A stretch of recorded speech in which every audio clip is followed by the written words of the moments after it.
In the Netherlands, the name Nicole van den Hurk is forever linked to heartbreak, resilience, and a prolonged quest for justice.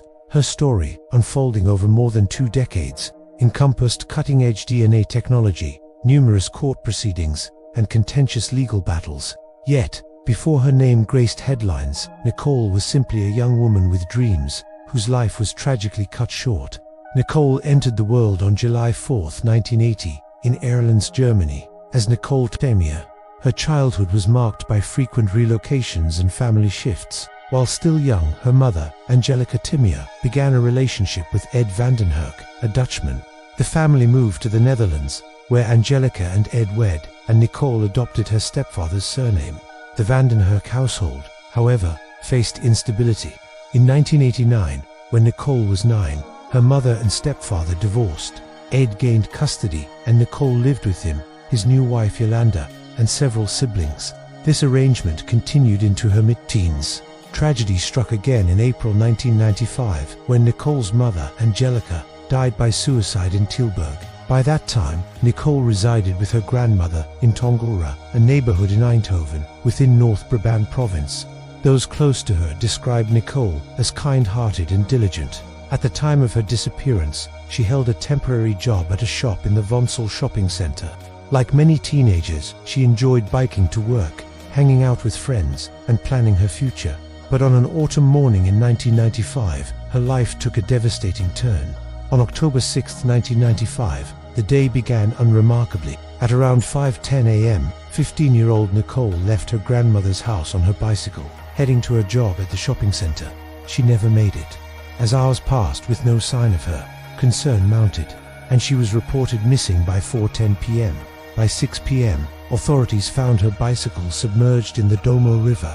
Searches of the river and nearby woods continued until October 17th. 2 days later, on October 19th, Nicole's rucksack was discovered near a canal in Eindhoven, prompting intensified efforts. Divers and police combed the waters and riverbanks on October 20th, and again from October 28th to 29th. But no further traces of Nicole emerged.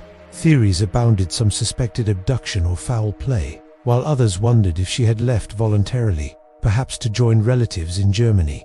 Her stepfather, Ed, dismissed this as implausible. As days turned to weeks, the community rallied, with around 300 tips flooding into local authorities. On November 22nd, a passerby in the woods between Merlo and Leopoldplein, 20 to 30 minutes from the van den Hurk home and 12 kilometers from where her bicycle was found, discovered Nicole's body concealed under pruning debris and clearly dragged to the spot. An autopsy revealed a brutal death, a fatal stab wound to her ribs, to fractured jaws, and injuries to her head and fingers. On November 28th, approximately 1,000 mourners attended her funeral, reflecting the profound impact of her brief life. The investigation faced challenges from the start. On October 24, 1995, before Nicole's body was found, an anonymous caller claimed to know the killer's identity but hung up abruptly. In January 1996, authorities aired the call on national television, but the caller never resurfaced. Leads emerged, but many proved unreliable. A family acquaintance, arrested for drug trafficking, claimed coercion into smuggling heroin by men tied to Nicole's death, but his story fell apart.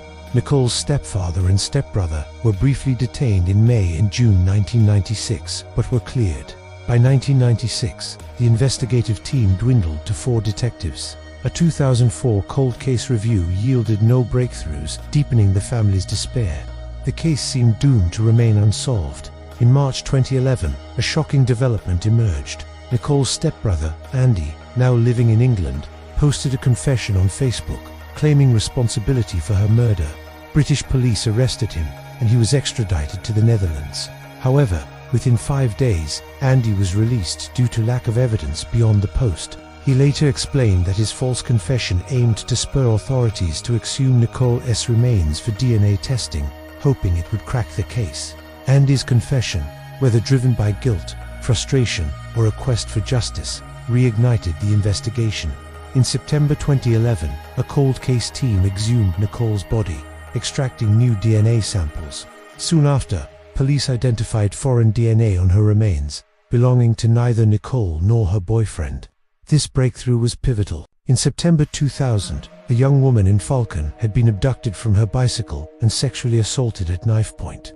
The perpetrator, Joost Deji, was convicted in 2001, and his methods mirrored Nicole's case.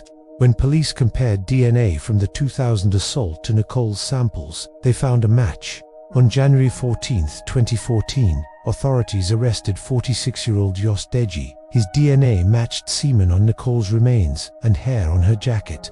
Joost had a history of sexual violence, including 3 prior rape convictions, and had left his ex-girlfriend's home after an argument hours before Nicole vanished. Despite the DNA evidence, the case remained complex. Nicole's body had been exposed to the elements for nearly 7 weeks, raising contamination risks for the 1995 samples.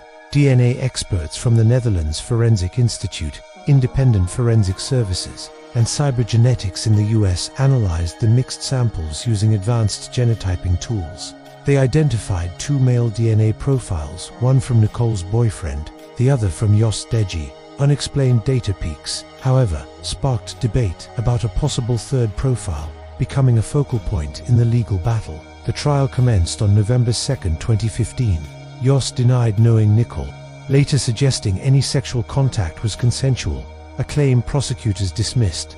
Witnesses testified that Joost once admitted to killing a girl who mocked him, though the defense argued this was motivated by a €15,000 reward. An ex-girlfriend recalled Joost arriving at her door in 1996, tearfully hinting at an incident from the previous year, though its connection to Nicole remained unclear. Prosecutors noted that Joost's missing Mercedes could indicate an attempt to erase evidence. They argued it was 2.28 million times more likely that Joost was one of the men whose DNA was found on Nicole. Dropping the murder charge, they pursued manslaughter and sexual assault, seeking a 14-year sentence. On November 21, 2016, the court convicted Joost of sexual assault but acquitted him of manslaughter, citing the possibility of another suspect. He received a 5-year sentence, with the court deeming him legally insane at the time. The prosecution appealed the manslaughter acquittal, and the case returned to court in 2018. They reiterated their 14-year sentence request, arguing the third DNA profile theory was unlikely given the forensic and tactical evidence. On October 9, 2018, the appeals court reversed the earlier ruling, convicting Joost of both sexual assault and manslaughter and sentencing him to 12 years. The Dutch Supreme Court upheld this verdict on June 16, 2020, resolving one of the Netherlands' most prominent cold cases. Nicole van den Hurk's story is one of loss but also of relentless pursuit of justice. Spanning 25 years, the case pushed the boundaries of forensic science and exposed the strengths and flaws of criminal investigations. Nicole's father, Ed, said of the conviction, "Justice has been served. We can begin to heal." Her stepmother, Yolanda, added, "The sentence doesn't matter. What matters is he's held accountable for taking our daughter from us." For Nicole's family, the verdict couldn't erase their grief, but offered some closure. For investigators, it underscored that even decades-old cases can find resolution through science, determination, and truth. The Dark Line Files team honors Nicole's memory by sharing her story, a testament to the enduring fight for justice. Have you ever heard of a case that haunts you long after you've learned the details? Today, we're delving into the chilling and complex story of Nicole van den Hurk. In 1995, this 15-year-old girl vanished while cycling to work in the Netherlands. Her disappearance sparked a massive search, but tragically, her body was discovered weeks later in the woods. For years, the case went cold, leaving her family with nothing but questions and grief. But this story is far from over. New DNA technology decades later would blow the case wide open, leading to shocking arrests and a trial filled with twists you won't believe. Don't forget to like this video and subscribe for more compelling stories.